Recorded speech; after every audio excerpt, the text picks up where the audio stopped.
Hello and welcome back to Matt's Automotive Channel. If you've been following the work that we've been doing on this car, you'll know that in the previous video or so we were working on the AC system because it had failed, and it turned out to be a bad relay on the CCRM, and so we ended up wiring in a new one, and then it worked. And then on the last video we went ahead and swapped out the coolant in this because it really didn't have any freeze protection. And then in the process, after we changed the fluid on it, I took it around, started driving it. It was a hot day, so I had the AC on, and I was thinking, boy, I'm sure glad we got that working. And then when the car got up to temperature, it stopped working. And I did a little bit of diagnostics on it and ultimately found out that the AC compressor was not getting power or not getting enough power. Sometimes there was power to it, around 11.9, 12 volts, but it wasn't enough to actually engage the clutch on the AC compressor. And then intermittently, there was no power at all to it. So there's some issue with the electrical system on this car. And in addition to that, if you look at the instrument cluster, you'll notice that the odometer and the brake light, they'll kind of flicker on and off and that sort of thing. So we definitely have some kind of electrical problem with this car. Last night I went ahead and put the battery on a charger and charged it totally up, let the car cool down, took it out this morning, AC is working again. I seriously believe it has to do with the electrical system on this car. I did do some checks on the alternator and the battery. The battery is not in great shape and the alternator is not in great shape. So anyway, in this video we'll delve more into that. So let's get started. So let's first take a look at the battery here. Again, I had this on a charger last night and got the battery fully charged. So let's take a look at the health of the battery. I got this battery tester hooked up here. So we'll go through the menu here, in vehicle, after charge. It's a regular flooded battery. It's a top post. Cold cranking amps is 590. So I'll run it through the test here. And battery temp above 32, definitely. In this garage right now, we're probably right around 80 degrees. And you can see here, state of charge is 98%. We have a voltage of 12.78 volts. That sounds great. However, if you look at SOH, that's state of health, we're at 48%, which is not great. And this little computer here has determined that our battery, which is supposed to have 590 cold cranking amps, really only now has 465, and it's recommending that we replace it. All right, now let me show you what I'm talking about with this instrument cluster and the flickering that I get. Let's go ahead and turn the car on.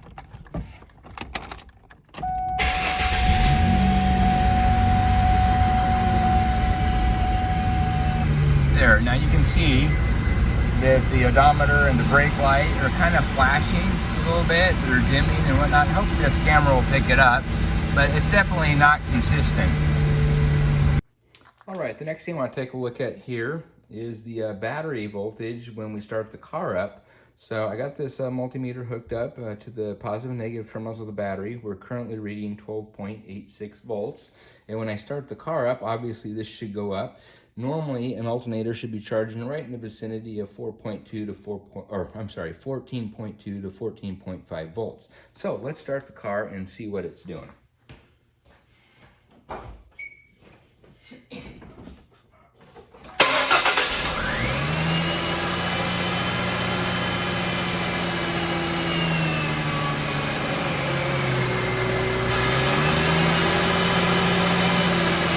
As you can see, it's kind of all over the place. Let me rev it up to 1500 and then we'll see what it does.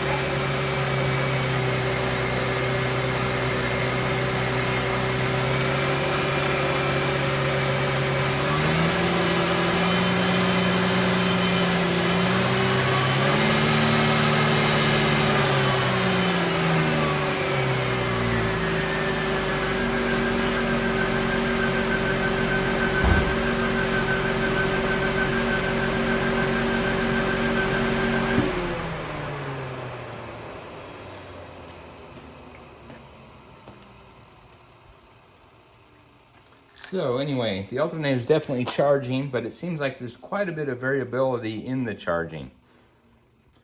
So let's go ahead and put our new alternator on. We'll start by disconnecting the negative terminal of the battery.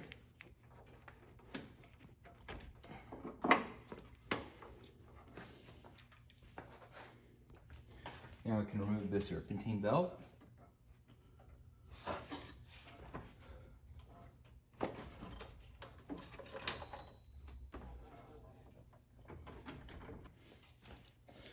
Now I can remove the battery terminal from the alternator.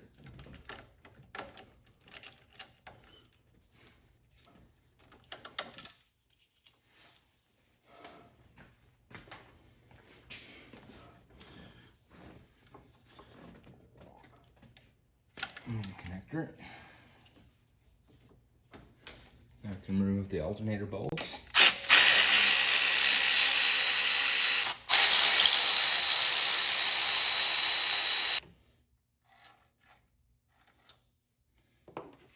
And now we can pry the alternator away.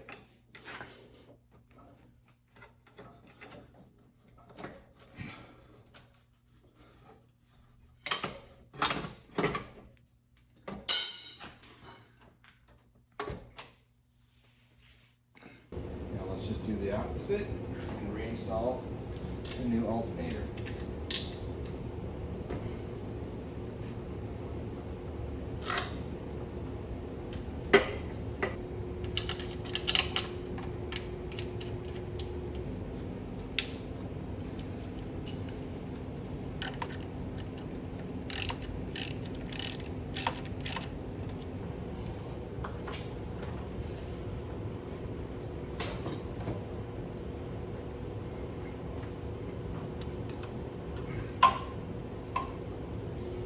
And now reattach our negative battery terminal.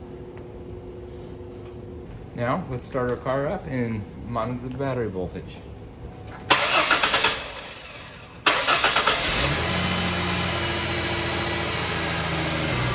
Okay, that's looking much better and more consistent. Let's see if our AC compressor starts. Okay, let's turn on the AC.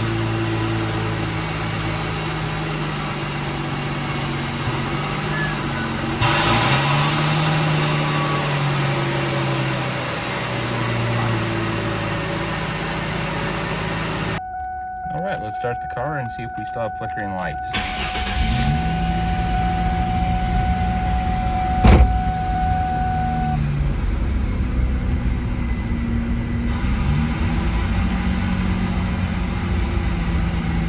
It looks like that resolved our problem with the lights.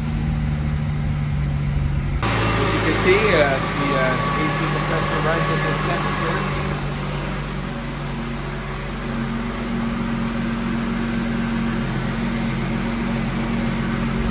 77 degrees. It warms up today and it will not run anymore. We'll check the periodically throughout the day, see at what temperature it stops working. Alright, so it's almost 80 degrees now. Let's try it again and see if the AC comes on.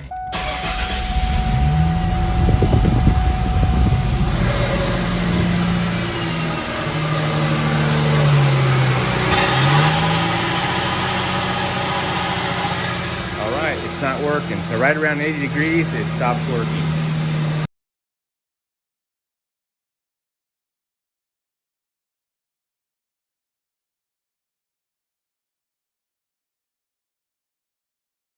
So since the AC works when the CC arm is cold, let's make it cold and see if it actually works.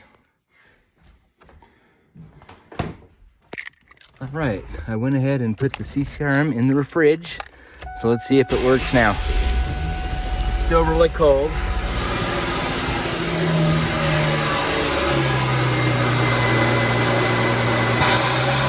Bingo. There we go. Working AC.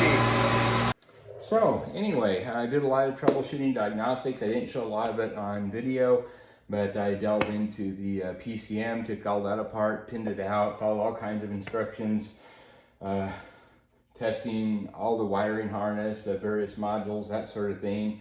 And eventually I came up here and then pinned this out and everything looked good as far as the wiring harness. The PCM was sending a signal to it and everything, so I figured it's got to be this. So evidently, just when this CCRM is cold, it works. When it's warm, it doesn't.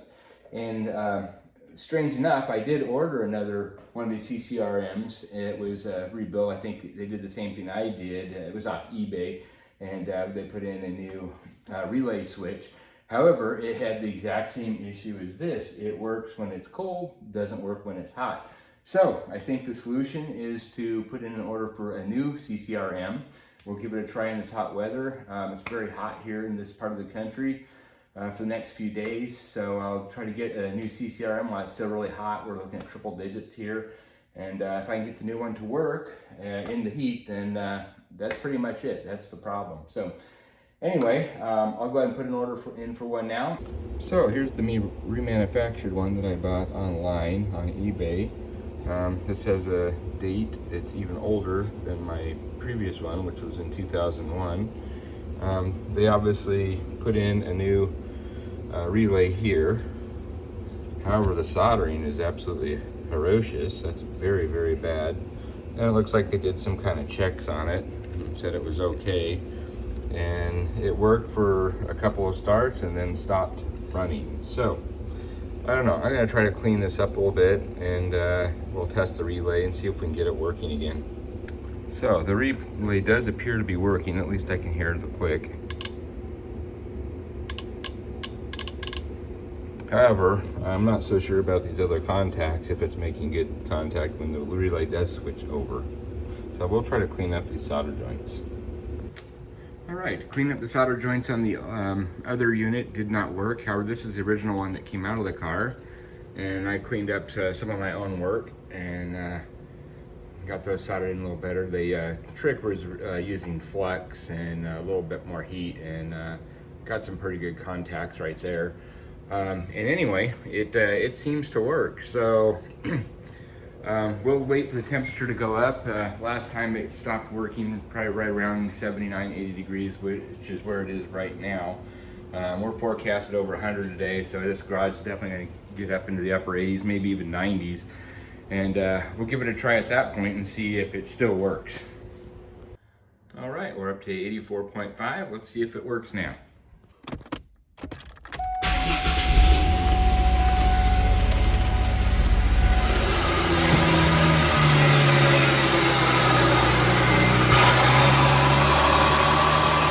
Working. So evidently it appears that some of this problem was my own in doing a poor soldering job initially. Very important, use the flux. This makes all the difference in the world. If you get a little bit of flux, put it on here and then use adequate heat. I used my soldering iron. It was up around 800 degrees. That way I didn't have to make contact with the board very long, so I didn't heat it up, but it did heat up the immediate area that I need to solder very quickly. And we now have some good solder joints in here, so I feel confident that this will continue to work. Okay, the garage is warmed up to over 88 degrees. Let's go ahead and give this a shot and see if the AC still comes on.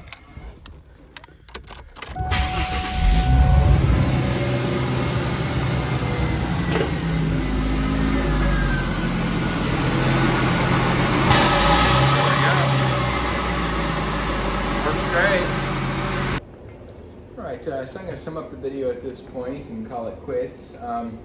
But anyway, just to let you know, in the garage right now it's 92, and I just fired this thing up. Still works perfect. So anyway, the ultimate problem here that I was having was bad solder joints on the CCRM where the relay module goes in. But originally this car, it had a number of problems with it. I mean, first of all, it didn't have any refrigerant in it. We had a bad relay in the CCRM, and it also had an alternator that wasn't producing constant current. We could see that by flickering lights on the dash. So we've addressed all of these things, and now it's working great. With the CCRM, it was, after I had done the repair on it, on the original one for this, it became temperature sensitive, and it would work at lower temperatures, like below 80 degrees, the AC would kick on, but as soon as the temperature got up, it would not. And that ultimately was a result of a bad solder joint, a cold solder joint. And I believe what was happening is when the the board would cool down, it would, the metal and the plastic would probably shrink a little bit, and then it would make contact, and then when it warmed up, obviously it wouldn't do that. And to be honest, this is just my opinion, but I think that's the original problem that Ford had with these things and the relay with it getting burnt out. Because if you look close, well, it's kind of hard to tell on this one. This is the one that I bought off eBay, but you can see right there, it's that pin where all this additional solder is. It turns dark and gets black and heats up and everything. But the thing is, you know, for the amount of current that's going through this pin, you also have gone through that pin as well.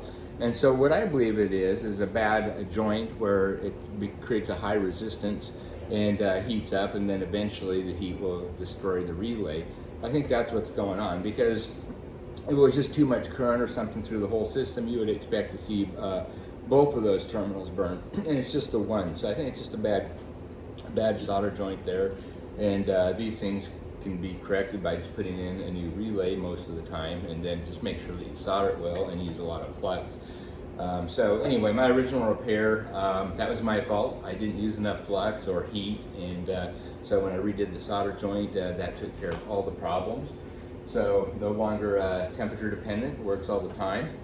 So anyway, if you ever have a problem like that, or your car's AC only works at certain temperatures, that's the first thing I would check. I would check the solder joints on the CCRM board, and that is most likely going to be your issue.